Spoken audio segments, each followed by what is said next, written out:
Assalamualaikum warahmatullahi wabarakatuh. Salam sejahtera bagi kita semuanya. Yang terhormat kepada Ibu Suprapti selaku Kepala Sekolah UPT SD Negeri Bukirjo 5. Yang terhormat kepada Bapak Ibu Dewan Guru UPT SD Negeri Bukirjo 5. Marilah kita panjatkan puji syukur kehadirat Allah Subhanahu wa Ta'ala atas segala karunia-Nya sehingga kita di sini dapat berkumpul dalam keadaan sehat walafiat. Salawat serta salam marilah kita haturkan kepada junjungan Nabi kita Nabi Muhammad SAW karena telah menyelamatkan kita dari zaman kegelapan menuju zaman yang terang benderang, yakni agama Islam. Hadirin yang saya hormati, pertama, perkenalkan saya sebagai pembawa acara yang akan memandu jalannya acara pada pagi hari ini. Susunan acara pada kegiatan hari ini adalah sebagai berikut. Yang pertama, pembukaan. Yang kedua, menyanyikan lagu Indonesia Raya. Yang ketiga, sambutan kepala sekolah. Yang keempat, pembacaan doa. Dan yang kelima adalah diseminasi. Untuk yang pertama, untuk pembukaan, marilah kita membaca basmalah bersama-sama. Bismillahirrahmanirrahim. Untuk yang selanjutnya, marilah kita semuanya untuk menyanyikan lagu kebangsaan Indonesia Raya. Dimohon untuk para hadirin berdiri.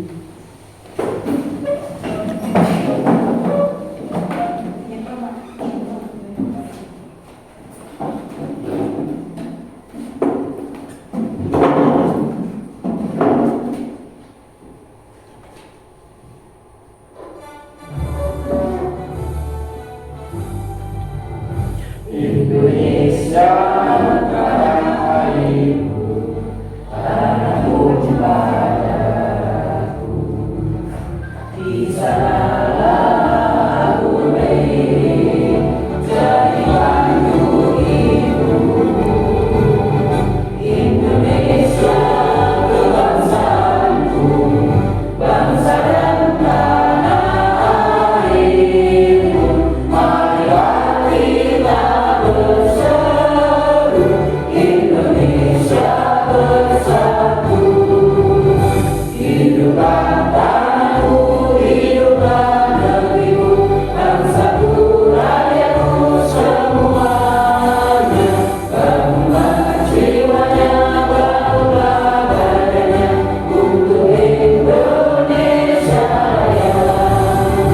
Indonesia Raya, merdeka, merdeka, tanahku, negeriku yang ku cinta. Indonesia Raya, merdeka, merdeka, hiduplah Indonesia Raya. Indonesia Raya, merdeka, merdeka, tanahku, negeriku yang ku cinta. Indonesia Raya, merdeka, merdeka, hiduplah Indonesia Raya. Hadirin dimohon duduk kembali.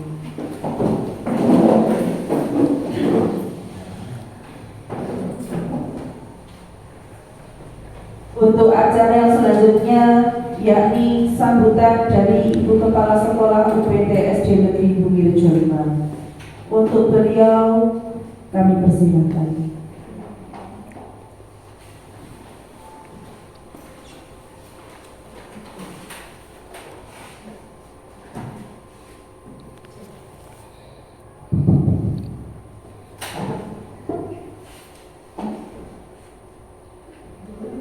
Assalamualaikum warahmatullahi wabarakatuh. Waalaikumsalam warahmatullahi wabarakatuh. Yang saya hormati Bapak Ibu Guru semuanya, marilah kita panjatkan puji syukur alhamdulillah pada Yang Maha Kuasa, yang mana kita diberi rahmatan, taufik serta hidayah sehingga kita bisa berkumpul bersama di sini dalam keadaan sehat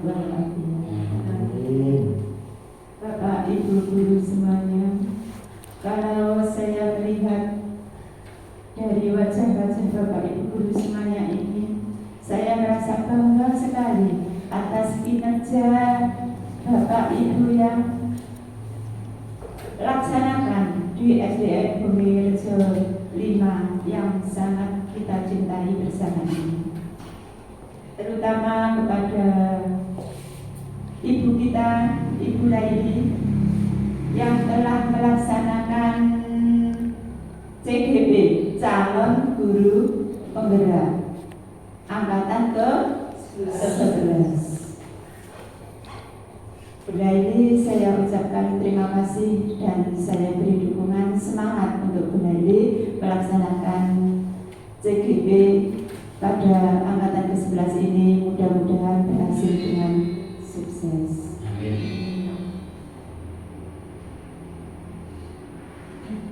Bapak Ibu semuanya, dengan adanya CGP ini mudah-mudahan bisa bermanfaat bagi Bu Laili khususnya dan juga kepada Bapak Ibu guru semuanya pada umumnya, dan juga bisa bermanfaat juga bagi anak didik kita menjadi anak didik yang mempunyai andalan khusus, mempunyai tata krama yang jelas, dan juga menjadi anak-anak yang berguna bagi nusa dan bangsa.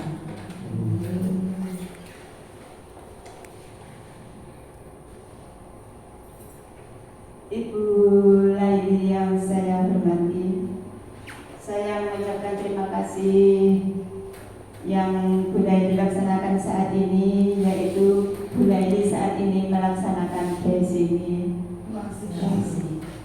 Untuk itu minta dukungan dari Bapak Ibu semuanya untuk Bu Laili agar Bu Laili bisa berjalan dengan sukses. Mungkin singkat saja ungkapan dari saya, yang jelas doa yang kami berikan kepada Bu Laili, sekali lagi doa yang saya berikan kepada Bu Laili, mudah-mudahan saya ulangi lagi, Bu Laili bisa menjadi guru CGP yang sukses dan juga bisa bermanfaat bagi Bapak Ibu semuanya. Saya akhiri sampai di sini dulu. Wabillahi taufiq wal hidayah. Wassalamualaikum warahmatullahi wabarakatuh. Waalaikumsalam.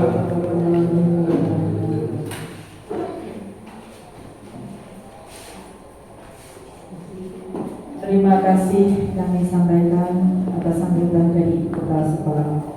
Untuk yang selanjutnya yakni pembacaan doa yang akan dipimpin oleh Bapak Wiga Wahyudin. Kepada Pak Wiga dipersilakan.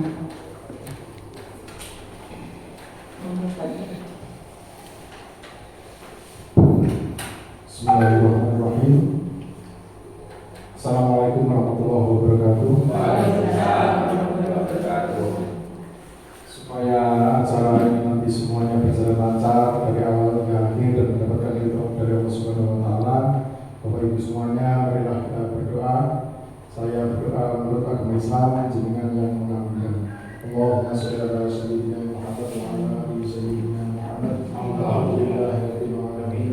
Allahumma inna nas'aluka salamatan fid wa afiyatan fil jasad wa ziyadatan fil ilmi wa barakatan fil rizqi wa rahmatan minal maut wa rahmatan minal maut wa rahmatan minal maut. Allahumma awwil lana fi sabrina wa sabrina nar wa rafa'il wasab. Rabbana la tuzigh qulubana ba'da idh hadaytana wa hab lana min ladunka rahmah innaka antal wahhab. Rabbana zalamna anfusana wa in lam taghfir lana wa tarhamna lanakunanna minal khasirin. Rabbi ighfir li dhunubi wa li walidayya warhamna kama rabbayani shaghira. Rabbana atina fid dunya hasanah wa fil akhirati hasanah wa qina adzabannar wa qina adzabannar. Subhana rabbika rabbil izzati amma yasifun wa salamun alal mursalin walhamdulillahi rabbil alamin. Al-Fatihah.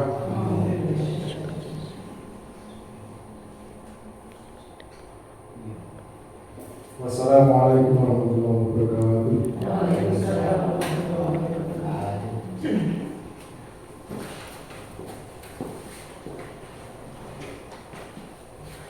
Terima terima kasih kami sampaikan. Untuk acara yang selanjutnya yakni acara inti diseminasi pendidikan guru penggerak angkatan 11 nanti yang akan dipaparkan oleh Bu Nurul Laili.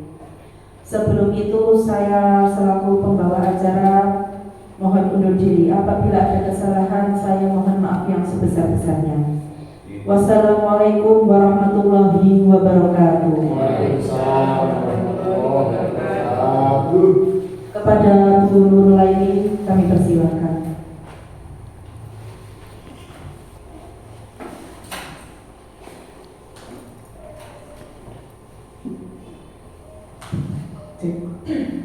Terima kasih atas waktu yang diberikan. Saya mohon izin lewat dulu. Pada hari ini saya akan menyebarkan pemahaman dan penerapan pengalaman budaya positif. Nah, ini adalah modul saya di modul 1.4 Pendidikan Guru Penggerak angkatan ke-11.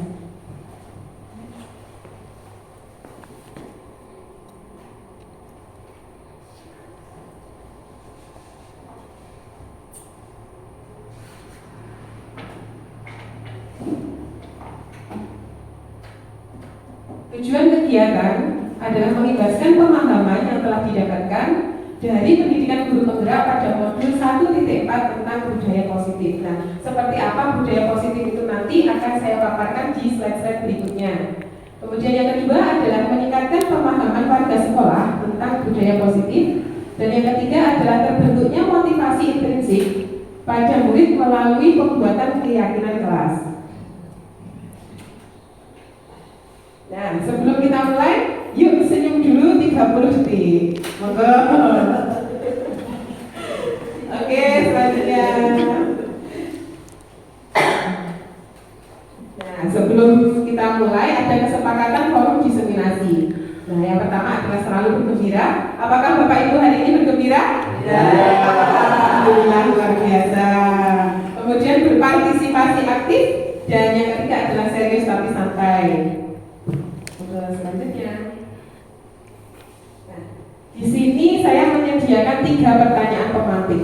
Apakah panjenengan semua setuju dengan pernyataan ini? Yang pertama, hukuman dapat mendisiplinkan anak. Setuju nopo mboten? Setuju. Tapi pilihan hukumannya. Nah, monggo Bu Atina. Ya, menurut saya setuju, tapi kita nanti melihat tipe hukumannya itu seperti apa. Kita dapat mulai dari yang paling rendah dulu, seperti itu Bu Laili. Oke, menurut Bu Atina dapat mendisiplinkan anak, tergantung nanti kita lihat tipe hukumannya seperti apa. Nanti penguatannya di akhir mawon ya. Untuk yang selanjutnya, pemberian hukuman dengan hal positif seperti membaca atau membersihkan halaman sekolah dapat meningkatkan disiplin anak. Setuju nopo mboten? Setuju. Yeah. Yang ketiga, memberi penghargaan dapat meningkatkan motivasi belajar anak. Setuju. Dilema Bu. Dilema, monggo Bu Yuni, monggo. Amin. Kenapa alasannya kok dilema?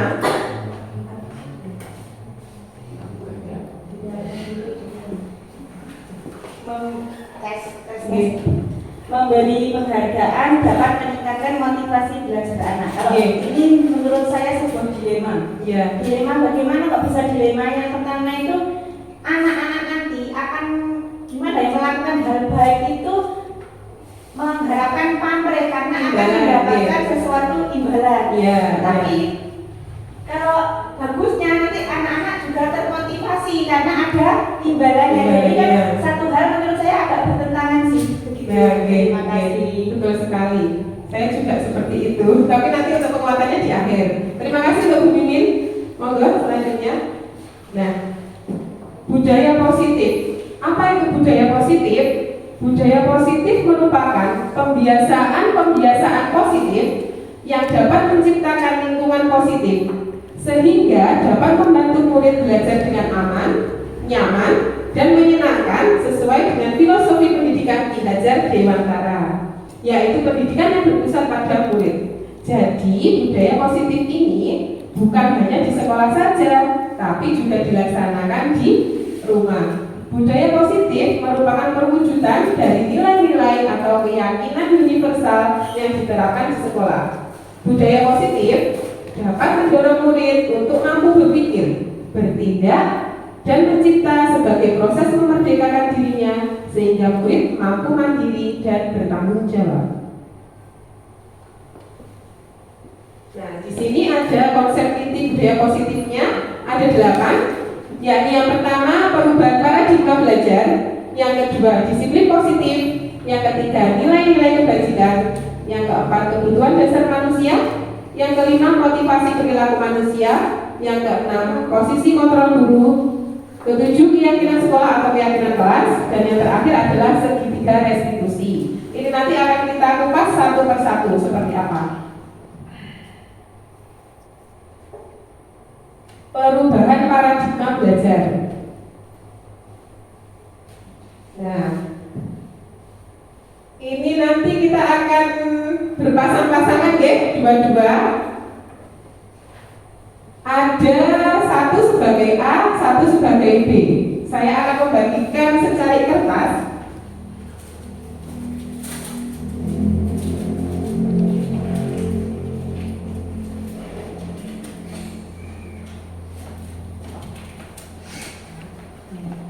Dua orang satu ya. Pak Dedeng ada dua nih.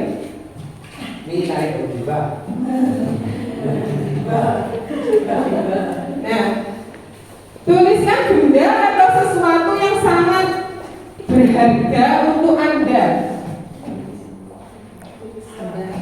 Kenapa? Boleh menuliskan sesuatu. Jangan sampai temannya tahu ya. Istri. Nah, ya. Benda hidup. Buatlah sebuah kepalan. Jadi kertas tersebut tadi dikepal.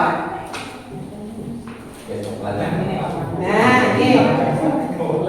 Nah, teman Anda, jadi pasangannya akan mencoba dengan sekuat tenaga dengan berbagai cara untuk meminta Anda memberikan benda tersebut. Bisa membujuk, mengancam, menghardik, menggoda, merayu, menggelitik, menyuap, atau apa saja sehingga teman Anda dapat membuka kepalan tangan Anda.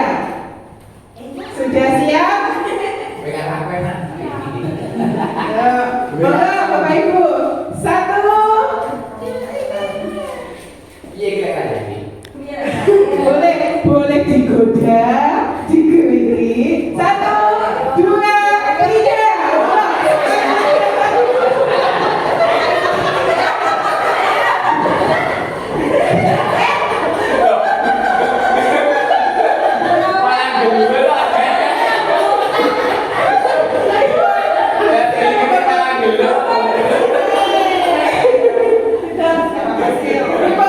Ada yang berhasil terbuka tangannya? Sudah saya sudah dikali Pak Ibu. Oke, karena Pak Buda sama siapa yang terbuka kepala tangannya? Pak Mesji. Saya. Oh, Bu Mimin juga terbuka. Nah, kenapa kok bisa terbuka? Tadi apa yang dilakukan Pak Buda oleh Pak Misji? Dikene kopi. Ini tadi kan saya tulis yang paling berharga bagi diri saya adalah HP. Ternyata sama Pak Messi juga HP lebih bagus. Saya kasih. Oh, diganti HP yang lebih bagus. Kalau Bu Mimin, kok bisa terbuka tadi bagaimana? Oh, ya akhirnya beli dan terbuka. Nah, oke, next. Kalau yang tidak terbuka tadi, nah apakah Anda atau B membuka kepala tangan Anda? Mengapa? Apa alasan Anda atau B membuka kepala Anda? Sudah ya ini tadi. Nah sekarang yang menutup, yang tertutup tadi sepertinya Pak Dedeng dan Bu Arif seru ini. Nah, mengapa? Apa alasan Anda atau B tetap menutup kepala tangan Anda? Monggo Bu Arifah. Saya tetap kepala tangan Anda karena yang saya pertahankan hal sesuatu yang paling berharga. Jadi dirayu ataupun dengan cara apapun tidak akan saya lepaskan. Oke, berarti Bu Arif ini memiliki pendirian yang sangat kuat ya.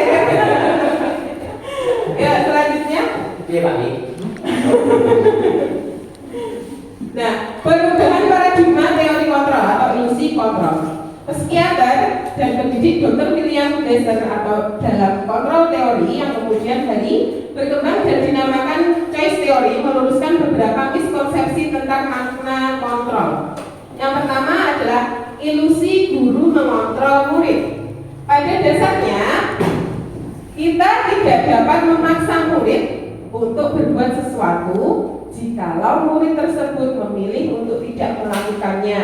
Seperti yang dilakukan Pak Dadang tadi ya, Pak Dadang mencoba membuka kepala tangannya Bu Arifah meskipun dengan segala cara tapi tidak berhasil. Kemudian yang kedua, ilusi bahwa kritik dan membuat orang merasa bersalah dapat menguatkan karakter. Menggunakan kritik dan rasa bersalah untuk mengontrol murid menuju pada identitas yang gagal. Nah, untuk identitas yang berhasil seperti apa? Nanti akan saya sampaikan di slide berikutnya. Kemudian selanjutnya adalah ilusi bahwa semua penguatan positif, efektif, dan bermanfaat. Penguatan positif atau bujukan, segala usaha untuk mempengaruhi murid agar melakukan sesuatu itu efektif dan bermanfaat. Dan yang terakhir, ilusi bahwa orang dewasa memiliki hak untuk memaksa. Ada yang merasa dipaksa tadi, Bapak Ibu? Untuk membuka kepala tangan ya. Perilaku memaksa tidak akan efektif untuk jangka waktu panjang dan sebuah hukuman bermusuhan akan terbentuk.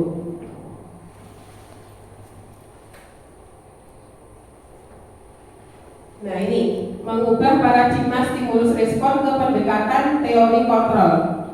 Bagaimana seseorang bisa merubah dari paradigma stimulus respon kepada tindakan teori kontrol? Stephen R. Covey, Principle Centered Leadership tahun 1991 mengatakan bahwa bila kita ingin membuat kemajuan, perlahan, sedikit-sedikit ubahlah sikap atau perilaku Anda. Jadi yang diubah perilaku kita sendiri. Namun bila kita ingin memperbaiki cara-cara utama kita, maka kita perlu mengubah kerangka acuan kita. Ubahlah bagaimana Anda melihat dunia, bagaimana Anda berpikir tentang manusia. Ubahlah paradigma Anda, skema pemahaman dan penjelasan aspek-aspek tertentu tentang realitas. Nah di sini ada stimulus respon dan teori kontrol. Realitas, kalau menurut stimulus respon, kebutuhan kita sama. Kalau menurut teori kontrol, kebutuhan kita bagaimana Bapak Ibu? Berbeda. Sedangkan untuk semua orang melihat hal yang sama. Nah, padahal menurut teori kontrol, setiap orang memiliki gambaran yang berbeda. Kita mencoba mengubah orang agar berpandangan sama dengan kita. Kira-kira bisa atau tidak? Tidak bisa, ya? Kita berusaha memahami pandangan orang lain tentang dunia karena dunia itu sangat luas. Nah, selanjutnya, perilaku buruk dilihat sebagai suatu kesalahan.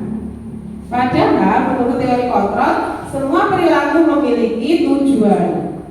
Nah, orang lain bisa mengontrol saya menurut stimulus respon. Padahal menurut teori kontrol, hanya Anda yang bisa mengontrol diri Anda sendiri. Nah, menurut stimulus respon, saya bisa mengontrol orang lain. Sedangkan menurut teori kontrol, Anda tidak bisa mengontrol orang lain. Menurut stimulus respon, pemaksaan ada pada saat bujukan gagal. Nah, ketika membujuk gagal ada pemaksaan. Betul yang dilakukan Pak Dadang tadi, membujuknya kan gagal.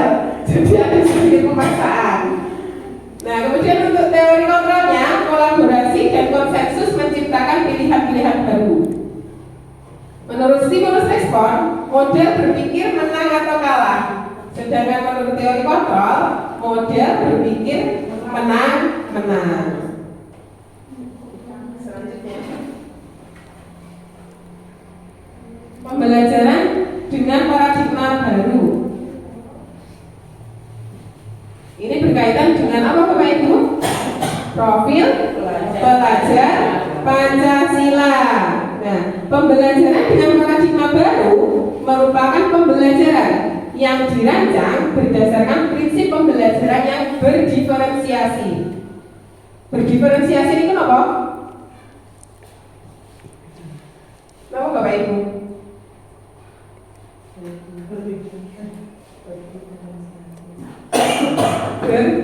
Kenapa Bapak? Sehingga para peserta didik belajar sesuai dengan kebutuhannya berdasarkan tahap perkembangan sesuai teori psikologi modern untuk mewujudkan profil pelajar Pancasila. Selanjutnya, dasar pendidikan menurut Ki Hajar Dewantara. Siapa Ki Hajar Dewantara itu? Nah, hal dasar pendidikan menurut KHD adalah menuntun murid sesuai kodratnya. Menuntun ya, bukan menuntut. Nah, KHD menjelaskan bahwa tujuan pendidikan yaitu menuntun segala kodrat yang ada pada anak agar mereka dapat mencapai kebahagiaan dan keselamatan yang setinggi-tingginya baik sebagai manusia maupun sebagai anggota masyarakat. Sekarang adalah disiplin positif. Napa disiplin niku? Disiplin. Mentaati aturan. Tepat waktu. Coba kita lihat apa ya isi di dalamnya. Disiplin positif. Kata disiplin berasal dari bahasa Latin disciplina yang artinya belajar. Kata disiplin juga berasal dari akar kata yang sama dengan disciple atau murid atau pengikut. Untuk menjadi seorang murid atau pengikut, seseorang harus paham betul alasan mengapa mereka mengikuti suatu aliran atau ajaran tertentu. Sehingga motivasi yang terbangun adalah motivasi intrinsik, bukan ekstrinsik. Motivasi intrinsik itu apa dan ekstrinsik itu apa akan dibahas di slide selanjutnya. Nah, sekarang makna kata disiplin ini berkonotasi dengan disiplin dari murid-murid menurut Socrates dan Plato. Disiplin diri dapat membuat seseorang menggali potensinya menuju kepada sebuah tujuan mulia, sesuatu yang dihargai dan bermakna. Dengan kata lain, disiplin diri juga mempelajari bagaimana cara kata mengontrol diri. Oh ini maksud saya cara kita mengontrol diri dan bagaimana menguasai diri untuk memilih tindakan yang mengacu pada nilai-nilai yang kita hargai agar tercapai tujuan mulia yang kita inginkan. Next. Disiplin positif. Nah, di sekolah kita sudah melaksanakan disiplin positif apa belum ya Bapak Ibu?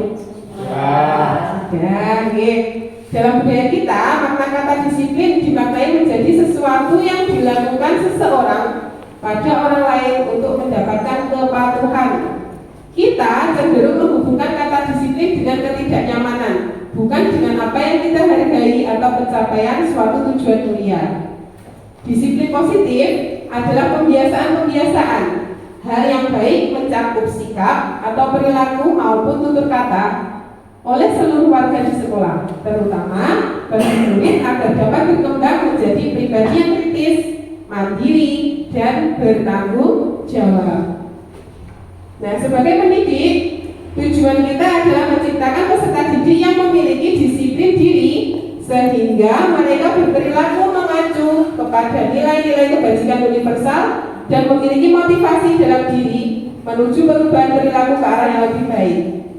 Disiplin positif merupakan salah satu cara penerapan disiplin yang bertujuan untuk menumbuhkan kesadaran serta memberdayakan anak untuk melakukan sesuatu tanpa adanya sogokan. Nah, ini Ibu Mimin, ancaman maupun hukuman. Oke, next. Nah, nilai-nilai kebajikan universal. Apa saja nilai-nilai kebajikan universal itu? Contohnya,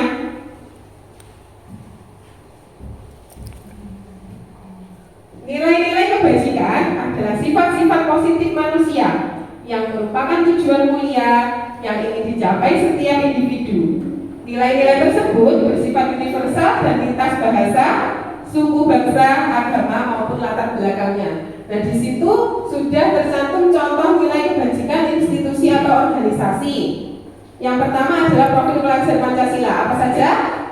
Yang pertama, beriman dan bertakwa pada Tuhan Yang Maha Esa dan berakhlak mulia, berkebinekaan global, gotong royong, mandiri, kreatif, dan bernalar kritis. Nah, di sini ada menurut IPO Primary Years Program atau PYP. Nah, nilai-nilai kebajikannya apa?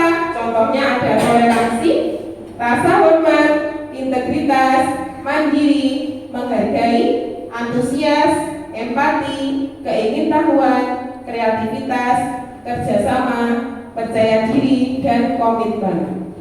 Untuk keterampilan hidup atau life skill dapat dipercaya, lurus hati, pendengar yang aktif, tidak merendahkan orang lain, dan memberikan yang terbaik dari diri.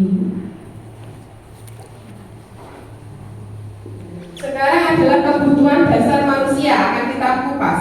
Napa nggih kebutuhan dasar manusia itu? Nama Pak Wida? Sandang, pangan, papan. Tapi di sini saya ada 5 kebutuhan dasar. Ada 5 gambar. Nama? Kebebasan, lingkungan rumah, hati, hiburan, terus prestasi ya. Yang paling Meraih kesuksesan. yang paling dibutuhkan hati. Oke, Pak Jodang, hati. Coba, betul apa tidak ya? Kita cek.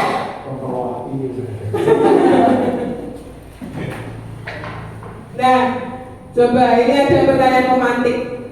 Ibu Ambar adalah guru wali kelas 2A di SD Pelita Hati. Sedang bingung menghadapi ulang salah satu murid di kelasnya yang bernama Doni. Beberapa anak di kelas 2A telah datang pada Bu Ambar dan mengeluhkan perilaku Doni yang sering meminta bekal makan siang pada teman-temannya dengan paksa. Jika Anda menghadapi situasi seperti Ibu Ambar, apa yang akan Anda lakukan? Monggo siapa yang mau menyampaikan pendapatnya? Pak Jajang?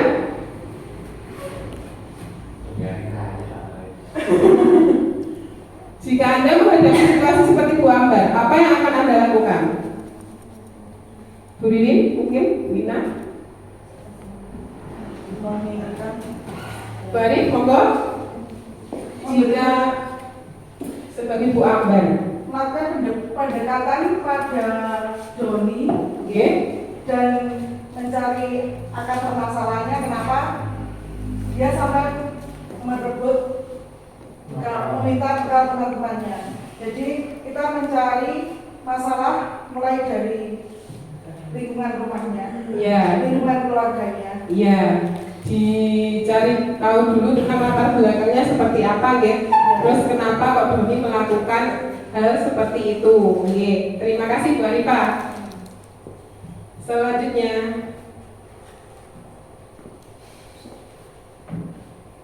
nah ini, ketika ada pernyataan seperti ini, tadi kan kebutuhan tadi ada 5 yang saya sampaikan dengan gambar pemantik tadi. Ketika Doni bilang, saya lapar karena ibu saya tidak memberi saya bekal. Itu kebutuhan apa nih? Kebutuhan dasar apa yang tidak terpenuhi oleh Doni? Makan. Terus kalau bawahnya, agar teman-teman memperhatikan saya, kebutuhan apa? Kasih sayang. Yang selanjutnya, saya hebat kan Bu? Teman-teman jadi takut sama saya. Pengakuan validasi, pengakuan dengan orang lain, Pengakuan dari orang lain. Coba. Yang kelima, saya senang mengganggu teman-teman. Habisnya wajah mereka jadi lucu-lucu.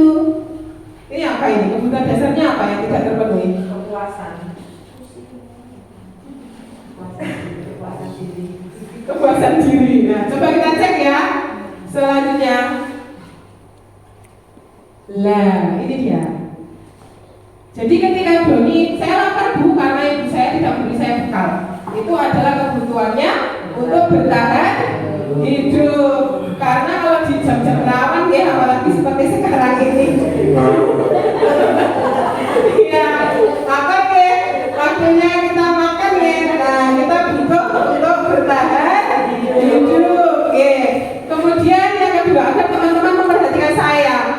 Nah, itu adalah cinta dan kasih sayang. Nah, selanjutnya saya hebat kan Bu? Teman-teman jadi takut sama saya. Dia merasa berkuasa. Nah, ini kebutuhan dasarnya adalah penguasaan. Yang keempat, saya bosan sama bekal yang diberikan ibu saya. Mungkin bekalnya sama setiap hari, jadi bosan. Nah, ini kebutuhan dasarnya apa? Kebebasan. Dan yang terakhir adalah saya senang mengganggu teman-teman. Habisnya wajah mereka jadi lucu-lucu.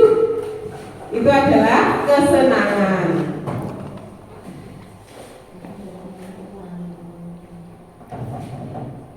Kebutuhan dasar manusia merupakan sesuatu yang kita lakukan untuk mendapatkan apa yang kita inginkan, seperti yang dilakukan oleh Doni. Seluruh tindakan yang kita lakukan memiliki tujuan. Semua usaha terbaik yang kita lakukan agar kebutuhan dasar kita terpenuhi dengan baik. Nah, di sini ada 5 kebutuhan dasarnya tadi ya. Seluruh tindakan manusia memiliki tujuan tertentu. Semua yang kita lakukan adalah usaha yang terbaik kita untuk mendapatkan sama. Ketika seorang murid melakukan suatu perbuatan yang bertentangan dengan nilai-nilai kebajikan atau melanggar peraturan, hal itu sebenarnya dikarenakan mereka gagal memenuhi kebutuhan dasar mereka. Untuk lebih jelasnya, mari kita lihat satu persatu dari kelima kebutuhan dasar ini. Nah, ini yang rumah tadi, untuk bertahan hidup bisa makanan, pakaian seperti yang disampaikan Pak Wiga, sandang, pangan, dan papan, keamanan dan juga kesehatan. Yang gambar hati adalah kasih sayang dan rasa diterima. Rasa diterima, dipedulikan, berbagi, kerjasama, dan menjadi bagian dalam kelompok. Kemudian yang ini tadi katanya Bu Atina menjadi juara. Nah, ini adalah penguasaan, harga diri, keinginan untuk dianggap memimpin, berprestasi, diakui dan didengar. Yang keluar dari sangkar ini adalah kebebasan, mandiri, memiliki pilihan, mencoba hal baru, dan mampu mengendalikan arah dirinya. Dan yang terakhir adalah kesenangan. Apa saja? Bermain, humor, antusiasme, dan tertawa.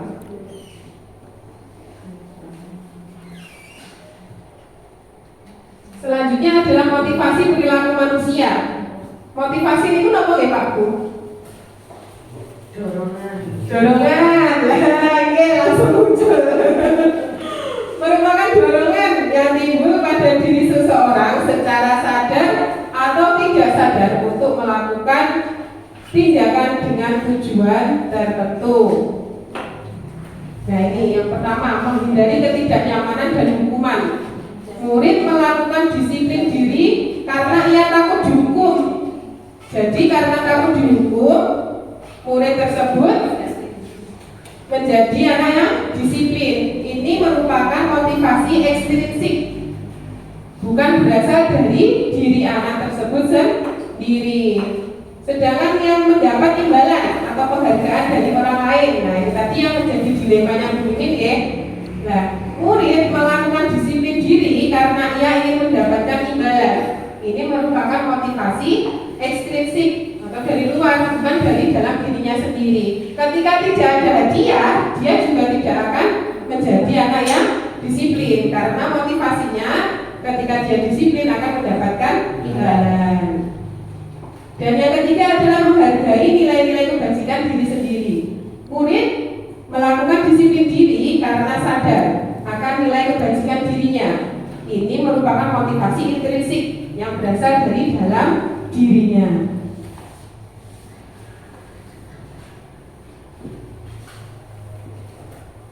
teori motivasi perilaku manusia.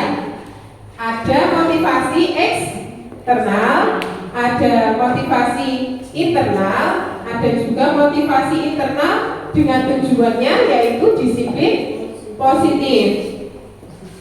Untuk menghindari ketidaknyamanan atau hukuman. Nah, anak akan berpikir, apa yang akan terjadi jika saya tidak melakukannya? Itu adalah motivasi eksternal atau dari luar diri anak tersebut. Yang kedua, untuk mendapatkan imbalan dari orang lain atau restitusi. Apa yang akan saya dapatkan jika saya tidak melakukannya? Itu adalah motivasi eksternal. Dan yang ketiga, untuk menghargai diri sendiri. Saya akan menjadi orang yang seperti apa bila saya melakukannya. Motivasi internal dari dalam diri anak tersebut untuk mencapai disiplin positif. Next.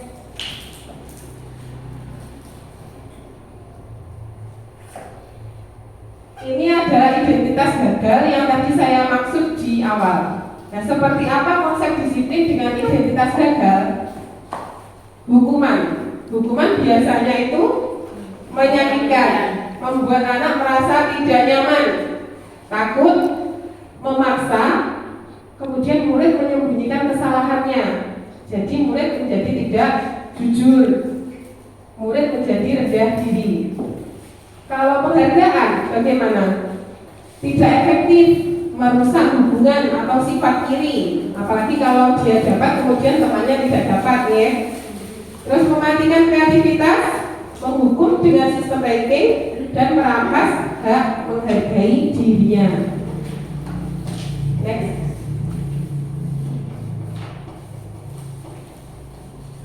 Ini adalah konsep disiplin dengan identitas yang sukses. Semoga kita semua sudah menerapkan disiplin ini ya Bapak Ibu. Nah, konsekuensi penguatannya jangka pendek, perlu monitoring berkelanjutan, stimulus respon, murid menghormati peraturan, dan kehilangan waktu untuk merenungi kesalahannya. Kemudian kalau restitusi, murid bertanggung jawab untuk perilakunya. Fokus pada pemecahan masalah jangka panjang. Murid menghormati dirinya dan juga orang lain. Teori kontrol atau dirinya yang memegang kontrol. Seperti yang dilakukan Bu Arifah tadi ketika Bu Arifah tetap menutup tangannya, itu adalah teori kontrolnya Bu Arifah itu kuat karena dirinya sendiri yang memegang kontrol dan tidak terpengaruh oleh Pak Dadang. Kemudian yang terakhir adalah murid bersemangat memperbaiki kesalahan.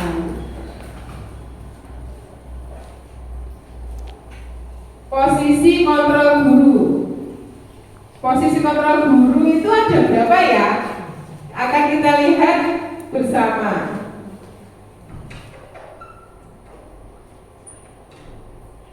Nah, posisi kontrol guru ada 5. Penghukum, pembuat merasa bersalah, teman, pemantau, dan yang terakhir adalah manajer. Seperti apa dari masing-masing posisi kontrol ini kita akan lihat.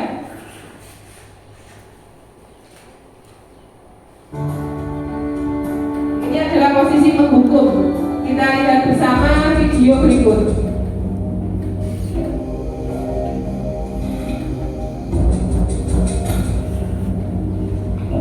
Siswanya namanya Neren. Naren, Oh, Naren. sini kamu. Selamat pagi Bu. Selalu terlambat. Kamu deh, pasti terlambat. Maaf Bu, saya Apa? Apa coba? Alasan kamu apa lagi? Kapan sih kamu tidak terlambat? Malas sekali ya kamu jadi anak. saya Dasar pemalas. Gak kapok-kapok sih kamu. Sudah berapa kali terlambat? Sana, kamu keliling lapangan basket 2 kali.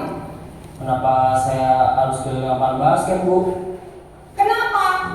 Kamu melawan ibu. Berani-berani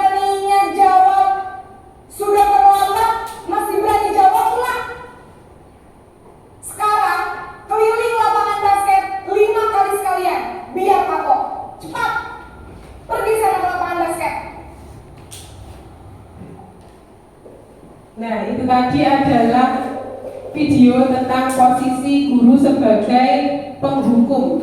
Saya yakin di SD Bungirjo 5 ini tidak ada yang seperti itu nih Bapak Ibu. Next.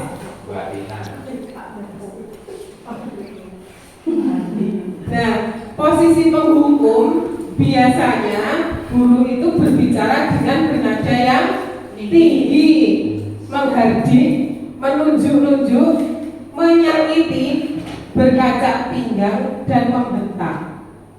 Hukuman bisa berupa verbal atau fisik.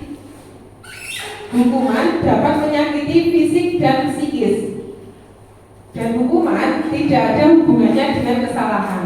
Jadi hukumannya itu tadi tidak berkaitan dengan kesalahannya. Seperti Neren, dia terlambat tetapi tadi sama bu gurunya diutus untuk apa? Berlari. Nah, berlari berarti itu berupa hukuman apa Bapak Ibu? Fisik. Nah, dapat menyakiti fisik atau psikisnya. Dampaknya apa? Murid akan menjadi pemberontak, bahkan menyimpan dendam pada gurunya. Tidak menyukai guru atau mata pelajaran yang diampu oleh guru tersebut. Nah, ini adalah posisi yang kita hindari ya Bapak Ibu. Next, selanjutnya adalah posisi membuat merasa bersalah. Kita akan lihat seperti apa.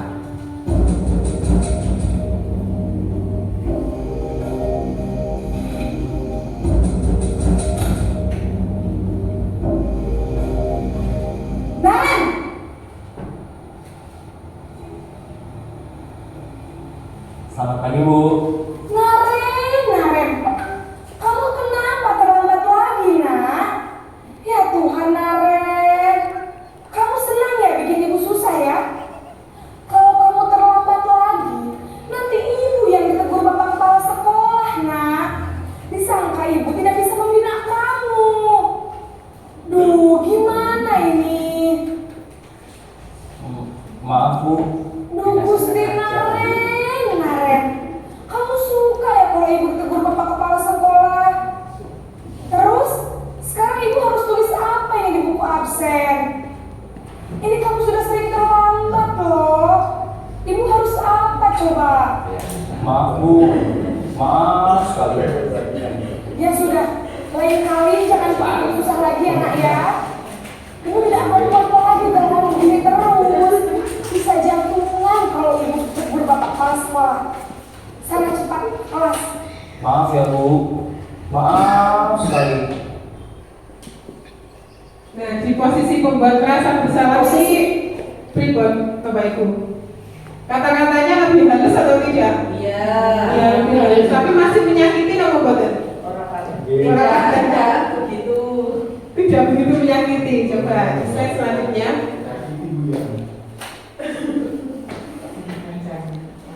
Posisi membuat merasa bersalah biasanya guru berbicara dengan bernada tenang, seperti suaranya Bu Atina, tenang, menenangkan, ya. Suara cenderung melembut, tenang. Nah, namun kata-kata yang diutarakan membuat murid merasa menjadi orang yang gagal, memandang buruk dirinya sendiri, merasa tidak berharga dan tidak sanggup membahagiakan orang lain. Guru akan menyatakan hal-hal yang membuat murid merasa kesalahan itu ada pada dirinya, dengan membuat guru merasa menderita. Apakah kita merasa menderita Bapak Ibu? Menjadi guru itu? Tidak, ya sejahtera ya Bapak Ibu? Sejahtera. Ya, alhamdulillah. Nah, dampak posisi membuat merasa bersalah, membuat murid merasa bersalah dan menyimpan emosi negatif tersebut di dalam dirinya. Nah, ini juga termasuk identitas yang gagal, rendah diri, dan menarik diri dari lingkungan. Lalu seperti apa yang identitasnya yang sukses? Akan kita lihat. Coba di slide selanjutnya.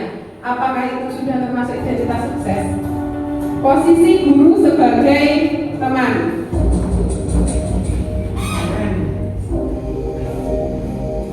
Semuanya yang sama kita menarik. Naren,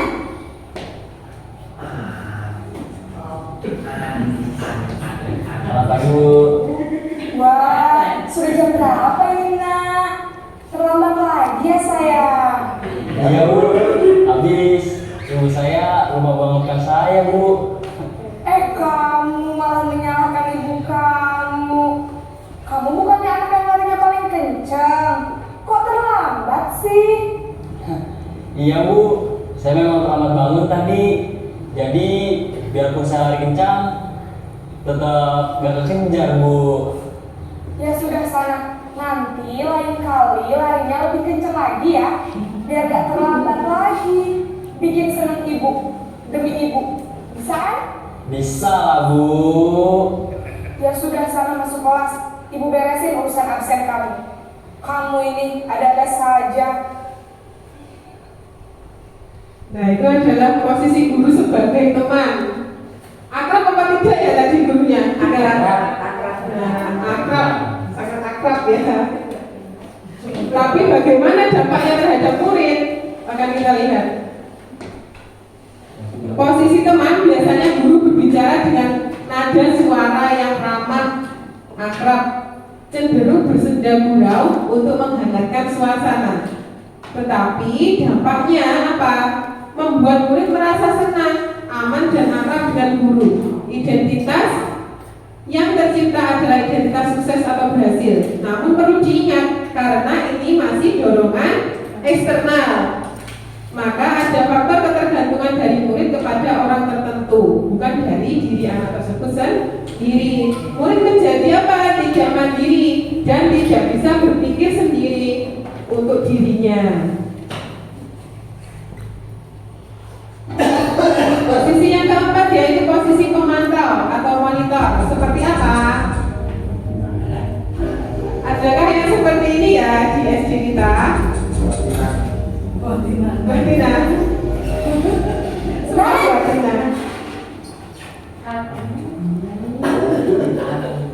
Selamat pagi Bu. Naren, apa peraturan sekolah kita tentang jam berapa kita harus masuk sekolah, Nak? Kita harus di sekolah jam 7 Bu. Iya betul, sekarang sudah jam 7.20. Naren sudah tahu konsekuensinya jika terlambat hadir. Paham Bu, saya harus tinggal kelas pas jam istirahat selama 20 menit. Iya benar, konsekuensinya demikian. Jadi nanti jam 9.30 pas istirahat, kamu harus tinggal di kelas, kerjakan tugas tambahan untuk ketertinggalan kamu, ya? Baik Bu. Posisi pemantau atau monitor. Gurunya bagaimana tadi Bapak Ibu? Mengandalkan penghitungan atau data untuk mengontrol murid. Menanyakan ya tadi peraturannya apa. Kemudian seorang pemantau akan bersuara datar, tidak emosional. Nah, saya yakin di sini semua tidak emosional ya terhadap muridnya ya. Tidak bersenda gurau ataupun menggunakan suara tinggi. Menunjukkan bahasa tubuh dan ekspresi wajah yang datar dan cenderung formal.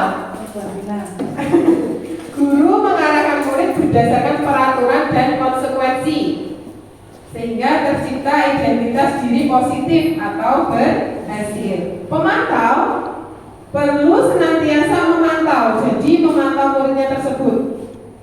Diberikan sanksi, maka guru pun harus selalu mengawasi. Dampaknya bagaimana terhadap anak? Akan membuat murid menghitung konsekuensi dan hadiah tanpa memahami sepenuhnya nilai kebajikan yang dituju dan tidak sepenuhnya mandiri.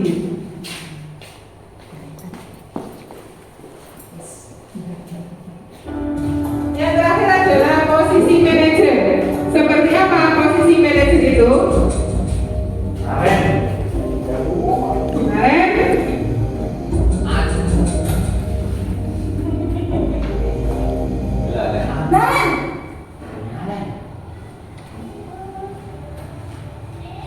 Selamat pagi Bu. Selamat pagi Naren. Maaf Bu, saya terlambat. Iya, sekolah masuknya jam 7, sekarang sudah jam 7.20. Jadi sekarang bagaimana ini Naren? Maaf Bu, saya lupa setel alarm saya semalam. Baiklah, menurut kamu, keyakinan sekolah yang mana yang perlu kamu tingkatkan? Menghargai diri sendiri dan orang lain mungkin ya Bu. Setuju. Jadi, apakah saling menghormati tersebut. Iya Bu, saya meyakininya. Apakah Naren bersedia memperbaiki masalah keterlambatan ini? Bersedia Bu. Bagaimana kamu akan memperbaiki masalah keterlambatan ini? Saya akan coba untuk tidak lupa menyetel alarm saya Bu. Baik, kalau Naren lupa menyetel alarm di rumah, ada orang yang kira-kira bisa untuk mengingatkan tidak? Ada Bu, kakak saya, Kak Emma. Ada lagi selain Kak Emma? Selain Kak Emma, ada ibu saya. Baik, jadi yang mengingatkan Naren adalah Kak Emma dan ibu kamu ya? Kira-kira akan mulai setel alarm kapan nih Naren? Setelah pulang sekolah, akan segera saya lakukan. Baik, jadi Naren akan setel alarm untuk bangun besok pagi dan akan diingatkan oleh kakak dan ibunda Naren ya. Ada lagi yang mungkin perlu dilakukan Naren agar tidak terlambat bangun lagi. Tidak ada Bu. Baik Naren, terima kasih untuk kerjasama kamu. Sekarang kamu perlu kembali ke kelas untuk belajar. Baik Bu, terima kasih. Nah, ini adalah posisi manajer. Bagaimana nanti dampak muridnya dan seperti apa akan kita lihat. Posisi manajer adalah posisi kontrol yang disarankan untuk membimbing murid untuk memiliki sikap disiplin positif, yaitu murid yang mandiri, bertanggung jawab, dan dapat memecahkan masalah. Suara manajer netral, tidak emosional, tidak terlalu ramah, dan tidak bernada tinggi.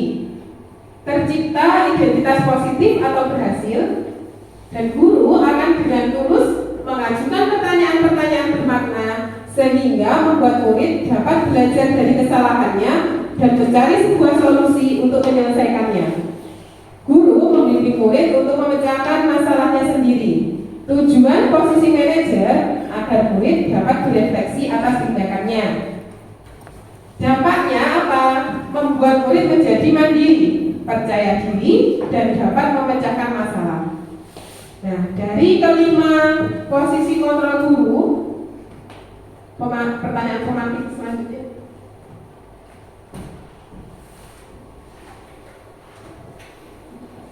Saya kecewa sekali dengan kamu. Posisi kontrol apakah? Tadi kan ada 5. Apa saja Bapak Ibu yang pertama tadi? Pembohong. Membuat merasa bersalah. Teman. Manajer. Yang terakhir? Terakhir manajer. Sebelum manajer yang keempat nopo? Pemantau. Oke. Nah, kira-kira dari pertanyaan ini, saya kecewa sekali dengan kamu. Pernyataan tersebut merupakan posisi kontrol apa? Apakah betul? Kita lihat di slide selanjutnya. Nah, betul sekali. Pembuat merasa bersalah. Tepuk tangan untuk Bapak Ibu semuanya. Berarti sudah memahami posisi kontrol tadi. Untuk selanjutnya, apa pernyataannya? Kamu tidak pernah benar melakukannya. Nah, apakah betul? Coba. Lah, betul sekali ya. Alhamdulillah lagi. Selanjutnya yang ketiga. Apa ya ini? Apa rencanamu untuk menyelesaikan masalah ini?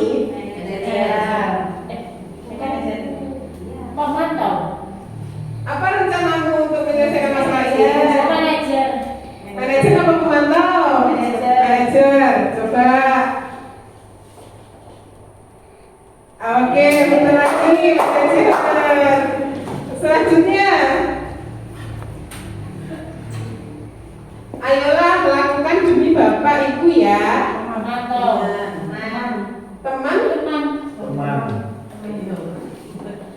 Teman, apakah teman? Nah, betul sekali teman. Selanjutnya yang terakhir.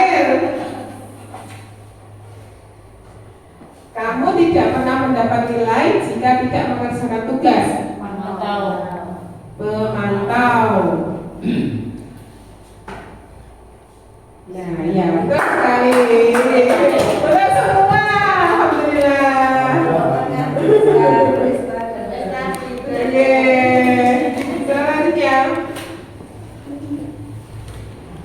Setelah kita mengamati adegan dari kelima posisi kontrol tadi, kira-kira posisi mana yang paling ideal? Apa? Monggo, siapa yang menyampaikan pendapat? Pak Ida, sebagai apa Pak? Sebagai apa?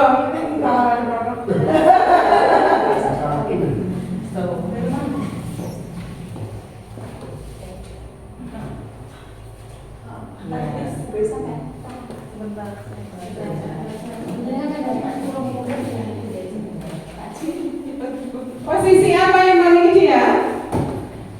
Monggo, siapa yang mau menyampaikan? Suwadina, monggo. Menurut saya sebagai manajer Bu, ya sebagai manajer. Alasannya? Ya ideal aja untuk apa sebagai guru itu sebagai manajer yang sudah kualitas. Oke, yang sudah paling pas, manajer. Oke. Nah, yang betul di posisi manajer karena guru dapat menerapkan disiplin positif yang berpihak pada murid dan memerdekakan murid.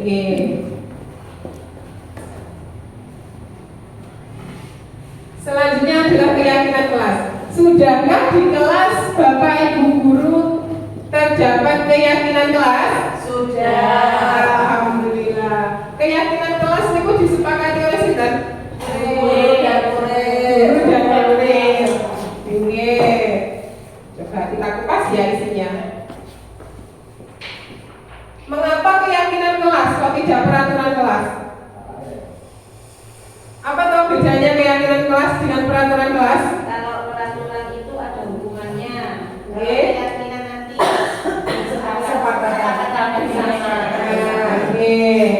Ya, betul sekali.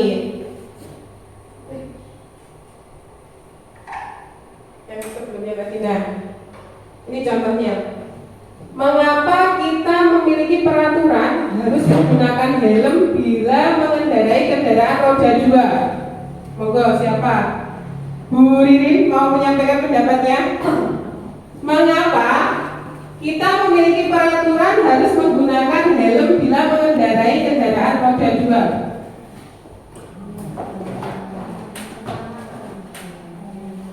Karena jika kita tidak menggunakan helm, jika ada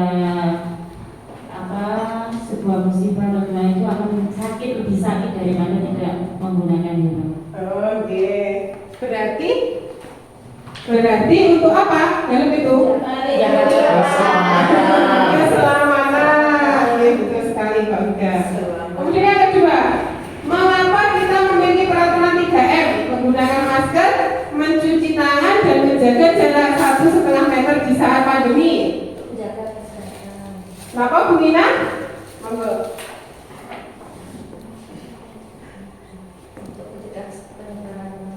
Oke.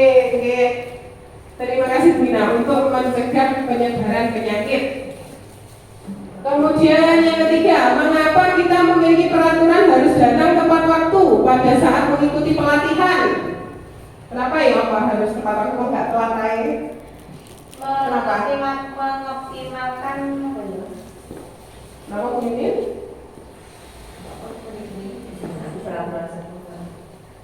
Mengapa kita memiliki peraturan? penerapan waktu itu loh Bu. Ya, kalau datang tidak buru-buru, jadi deadline-nya tercapai. Manajemen waktu. Oh, manajemen waktu. Oke. Nah, untuk mendukung motivasi intrinsik kembali ke nilai-nilai atau keyakinan-keyakinan lebih menggerakkan seseorang dibandingkan mengikuti serangkaian peraturan-peraturan. Jadi kita lebih baik membuat keyakinan daripada membuat peraturan. Nah, ini adalah keyakinan kelas. Jadi peraturan peraturan kelas itu intinya peraturan kelas.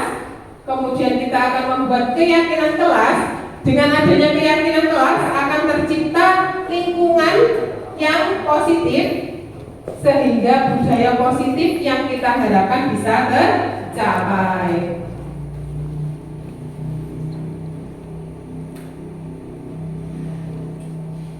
Pembentukan keyakinan kelas bersifat lebih abstrak daripada peraturan yang lebih rinci dan konkret. Keyakinan kelas berupa pernyataan-pernyataan universal. Pernyataan keyakinan kelas senantiasa dibuat dalam bentuk positif. Keyakinan kelas hendaknya tidak terlalu banyak, sehingga mudah diingat dan dipahami oleh warga kelas. Keyakinan kelas sebaiknya sesuatu yang dapat diterapkan di lingkungan tersebut. Semua warga kelas hendaknya ikut berkontribusi dalam pembuatan keyakinan kelas lewat kegiatan curah pendapat. Dan yang terakhir, bersedia meninjau kembali keyakinan kelas dari waktu ke waktu. Jadi ini sifatnya keyakinan kelas itu bisa berubah seiring dengan berjalannya waktu, bisa ditambahi. Selanjutnya,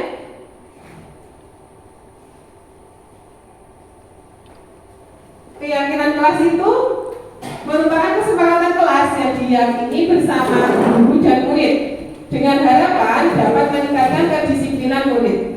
Keyakinan kelas berupa pernyataan universal, dibuat dalam bentuk positif dan bersifat abstrak. Keyakinan kelas hendaknya tidak terlalu banyak sehingga mudah diingat dan dipahami. Semua warga kelas ikut berkontribusi dalam pembuatan keyakinan kelas melalui kegiatan mengutarakan pendapat. Jadi, ketika membuat keyakinan kelas, setiap anak itu bisa mengungkapkan pendapatnya berupa peraturan. Kemudian kita ubah menjadi kalimat yang positif, menjadi keyakinan kelas.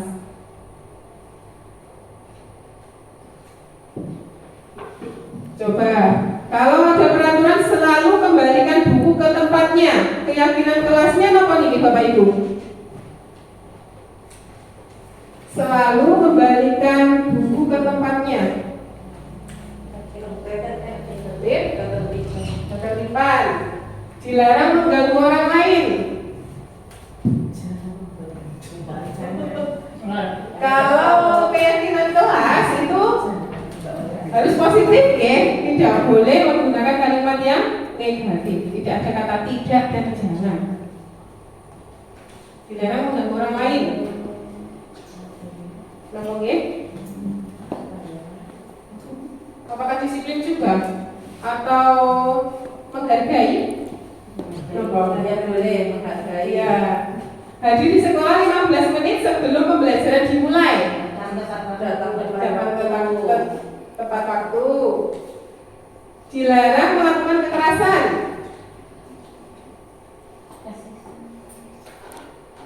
Rukun. Dilarang menggunakan narkoba. Apa gini?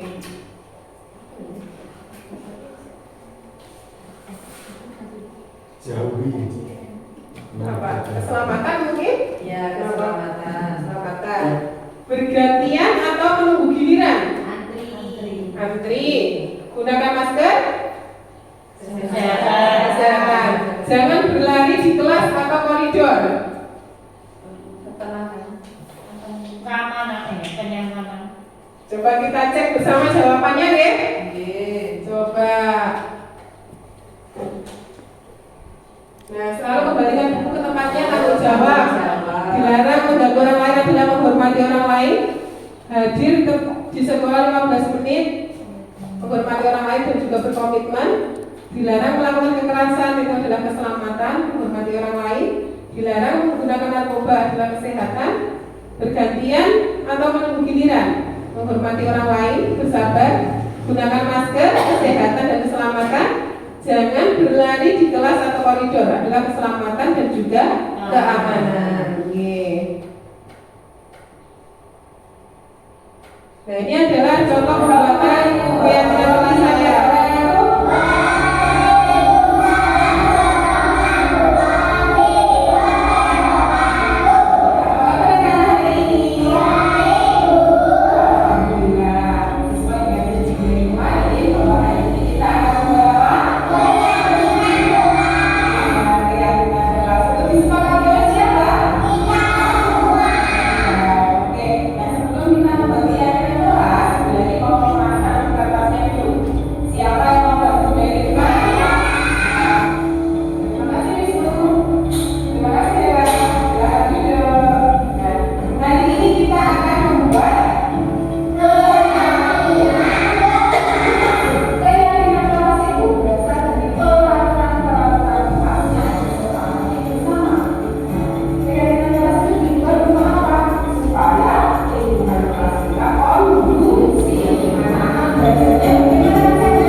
kemudian saya sepakati bersama dengan anak-anak dan memasang keyakinan kelas tersebut di dinding. Nah, ini yang materi selanjutnya yaitu segitiga restitusi. Apa segitiga restitusi itu? Suatu proses dialog yang dijalankan oleh guru atau orang tua agar dapat menghasilkan murid yang mandiri dan bertanggung jawab. Segitiga restitusi membantu murid memiliki tujuan, disiplin positif, dan memperbaiki dirinya setelah berbuat salah.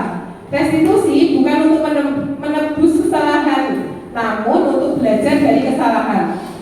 Jadi di segitiga restitusi itu ada menstabilkan identitas, menanyakan keyakinan, dan juga validasi tindakan yang salah.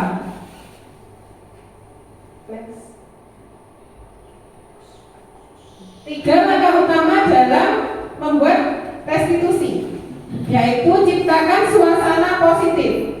Yang kedua, ajak murid untuk berpikir dan menganalisis kesalahannya. Yang ketiga, beri ruang pada murid untuk memikirkan solusi terbaik.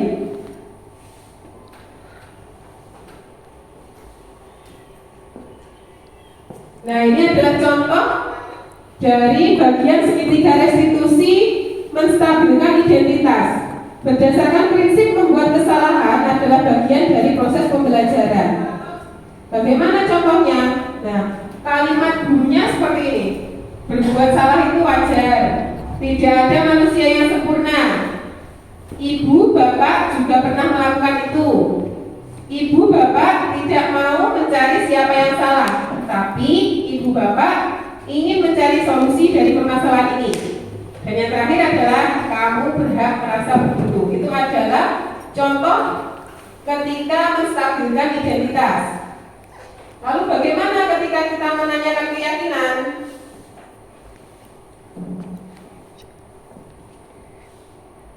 Oh, ini validasi tindakan yang salah.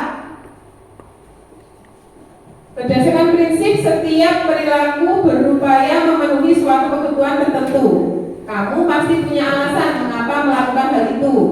Padahal kamu bisa melakukannya yang lebih buruk dari ini ya. Kamu patut bangga karena telah melindungi sesuatu yang penting buatmu. Kamu melakukannya karena mempertahankan sesuatu yang penting bagimu. Itu adalah contoh validasi tindakan yang salah.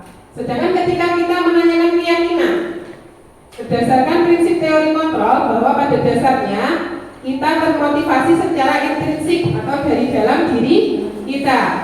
Apa keyakinan kelas kita? Nilai-nilai apa yang telah disepakati bersama? Seperti apa gambaran sebuah kelas yang ideal menurut kamu? Dan kamu ingin menjadi orang yang seperti apa? Nah, itu adalah ketika seorang guru melakukan segitiga restitusi pada anak di bagian menanyakan keyakinan.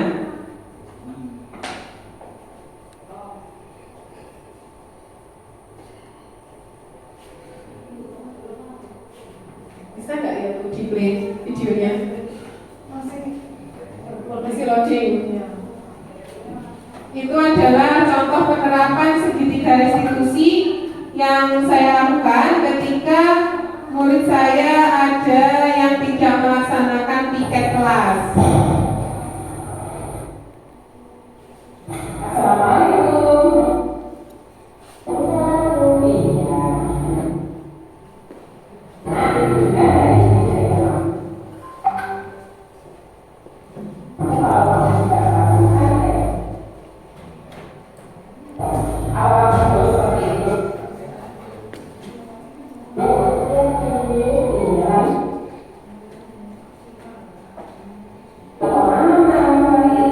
Saya menerapkan segitiga restitusi pada murid saya, yaitu menstabilkan identitas, validasi tindakan yang salah, dan menanyakan keyakinan. Lanjut, Bro.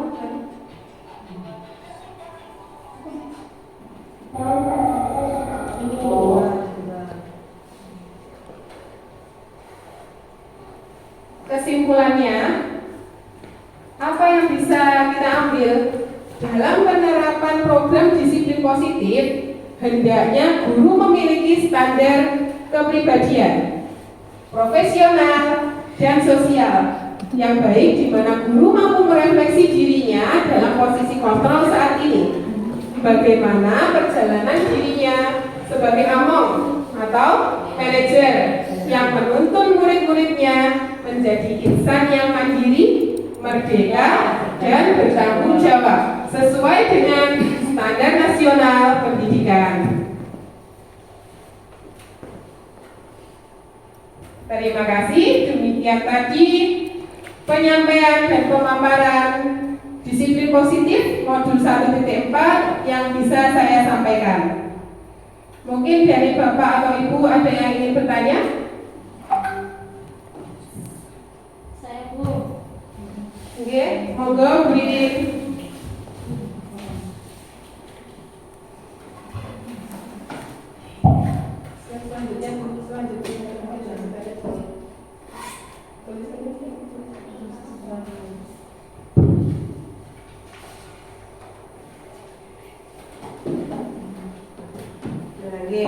Monggo Bu Ririn.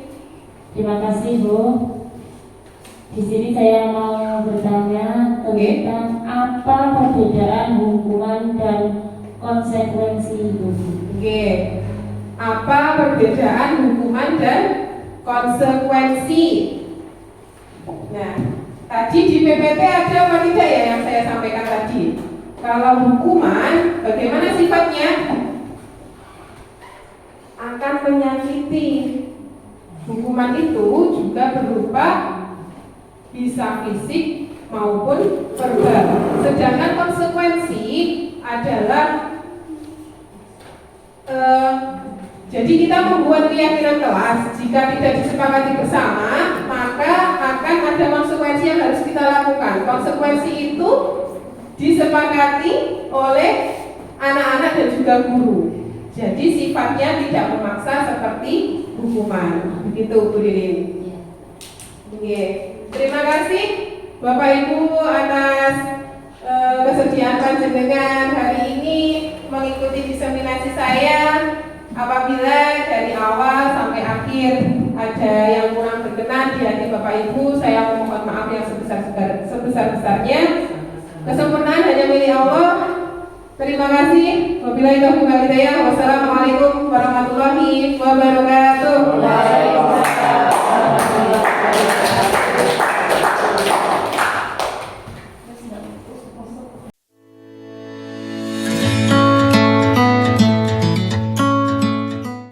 Assalamualaikum warahmatullahi wabarakatuh.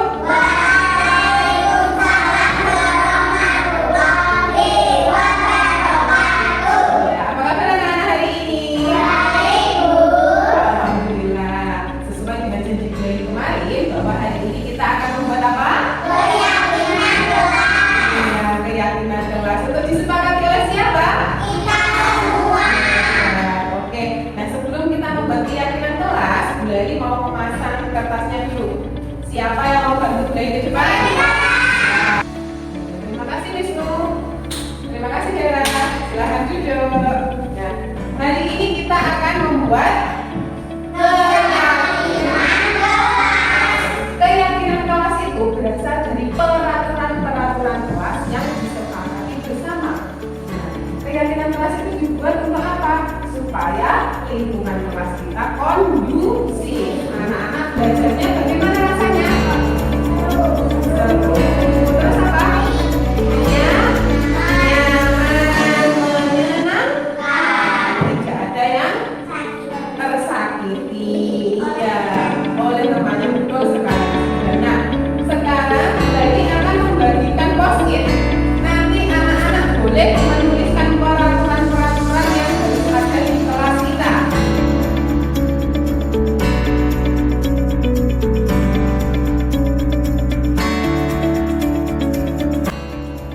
Jadi jumlahnya ada dua. Oke, silakan menuliskan.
sekarang.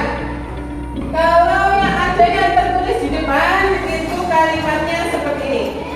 Tidak boleh mencontek. Nah, berarti bagaimana? Kita rubah menjadi kalimat positif. Kalau peraturan ini ada kata tidak, di keyakinan kelas itu kita rubah menjadi kalimat positif. Tidak boleh mencontek. Bagaimana kalimatnya? Anak-anak kalau mengerjakan harus bagaimana? Iya, tidak boleh mencontek. Berarti belajarnya harus bagaimana? Dengan apa? Apa? Mandiri. Oke. Apa? Mandiri dan berpikir sendiri. Berarti harus jujur. Oke. Yang pertama boleh ditulis ya. Jujur dan apa? Jujur dan mandiri. Oke. Bisa kita baca bersama-sama yuk. Keyakinan kelas 2. Nomor 1. Jujur dan mandiri. Nomor 2. Nomor 3. Membuat sampah di tempatnya. Nomor 4. Hadir di kelas 40. Nomor 5. Bersahabat dengan semua teman. Nomor 6. Berpakaian teman dan sakit. Oke, nomor 7. Berdoa sebelum berolahraga. Oke, nomor 8. Makan saat istirahat di luar kelas. Oke, ini adalah keyakinan kelas kita. Siapa yang akan menyepakati? Siapa yang akan melaksanakan? Oke. Ketika ada yang melanggar keyakinan kelas kita, maka apa konsekuensinya? Apa konsekuensinya? Menggagalkan Asmaul Husna. Berapa jumlahnya Asmaul Husna? Oke. Sudah hafal? Asmaul Husna? Oke. Jadi ini kita sepakati ya keyakinan kelas kita. Nah, kita akan melihat dari keyakinan kelas kita ini ada nilai-nilai kebajikan. Apa saja Bu nilai-nilai kebajikannya? Yang pertama, ada tanggung jawab. Terus ada berkata baik dan sopan. Itu nilai kebajikannya adalah santun. Sekarang sudah kita sepakati keyakinan kelas kita. Kita akan membuat desain. Desainnya ada di laptopnya Bu Daily. Nanti kita akan buat bersama-sama. Anak-anak memilih gambarnya yang mana yang dimasukkan. Oke, setuju apa tidak? Setuju. Ini keyakinan kelasnya kita. Yang pertama apa? Kita lihat di sini. Apa yang ditulis yang pertama? Oke, jujur dan mandiri. Boleh diketik dulu sama Bu ini? Sebentar. Jujur dan mandiri. Oke. Sekarang yang kedua apa? Berkata baik dan sopan. Ya, silakan Aka coba diketikkan Aka.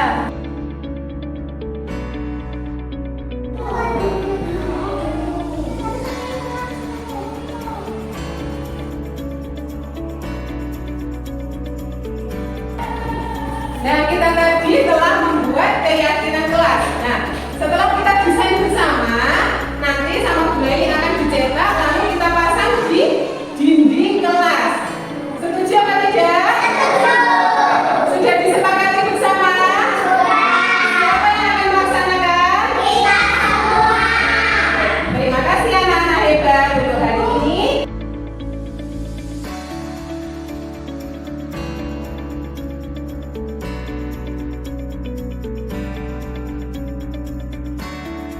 Seperti yang sudah kita lakukan kemarin, kita telah membuat apa? Keyakinan kelas 2. Oke, kita telah membuat keyakinan kelas 2. Kita telah membuat keyakinan kelas 2. Untuk disepakati siapa? Kita semua.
Oh iya, baik. Setiap orang pasti pernah melakukan kesalahan. Memang tidak ada manusia yang sempurna di dunia ini ya.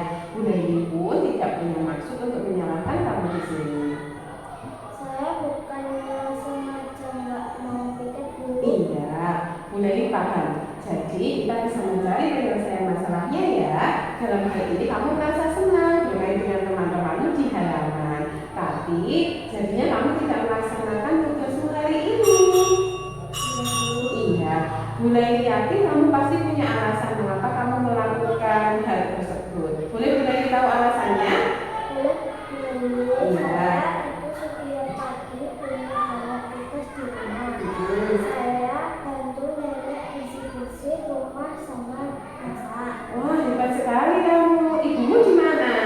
Karena ibu saya kerja di Hongkong, Oh. jadi saya capek dan tidak ada waktu untuk menemani. Oh iya, wah kamu patut bangga pada dirimu sendiri karena kamu sudah bisa membantu nenek ya. Nah, sikap seperti itu harus dipertahankan ya nak. Iya Bu. Ya, sekarang coba diingat-ingat lagi. Ketika kamu tidak melaksanakan piket kelas, apakah itu sudah sesuai dengan keyakinan kelas yang kita sepakati? Enggak sih Bu, seharusnya kita gotong royong dan saling membantu. Betul sekali. Nah, ketika temanmu melakukan pekerjaannya sendiri tanpa kamu, apakah sudah sesuai dengan keyakinanmu? Iya. Jadi menurut kamu apa solusi untuk masalah ini? Saya akan perbaiki kesalahan saya ini Bu. Oh iya. Bagaimana caranya sampean untuk memperbaiki kesalahan ini? Nak? Saya akan bangun lebih pagi supaya kita bisa membantu nenek di rumah. Oke. Saya akan berangkat ke sekolah pagi supaya saya bisa naik kelas. Setelah itu baru saya bisa bermain dengan teman-teman di halaman sebelum siang. Nah, oh anak yang baik. Jadi kita harus meninggalkan keyakinan kita ya. Oke, semoga kamu bisa mendapatkan pelajaran yang mana dari kesalahan yang sudah kamu lakukan. Terima kasih. Sekarang kamu boleh kembali bermain di halaman. Waalaikumsalam. Terima kasih.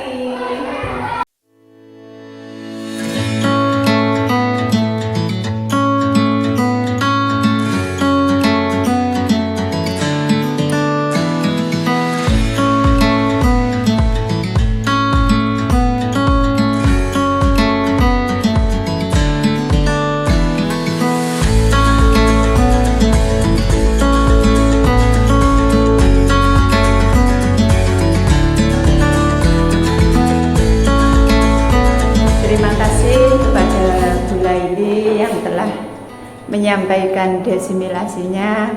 Mudah-mudahan apa yang disampaikan oleh Bu Laili tadi bisa bermanfaat khususnya kepada Bu Laili dan pada umumnya kepada semua guru yang ada di SDN Bumirejo 5 yang tercinta ini. Dan mudah-mudahan pula apa yang disampaikan Bu Laili tadi bisa menjadi momen Bu Laili sendiri dan bisa menancap di Bu Laili sendiri untuk kedepannya. Mungkin itu yang saya sampaikan kepada Bu Laili. Mudah-mudahan saya ulangi kembali, Bu Laili bisa menggunakan apa yang sudah didesimilasikan dengan baik. Terima kasih.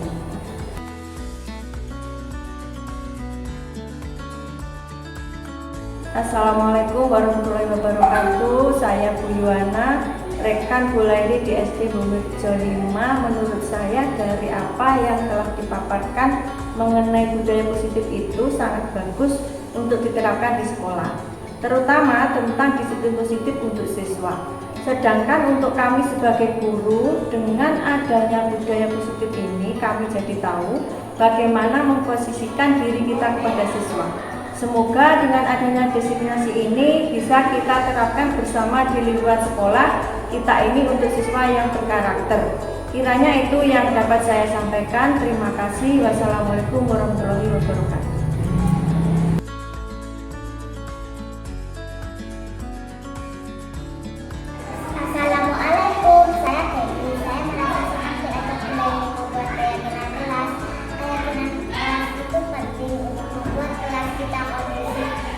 kasih Bu Laili.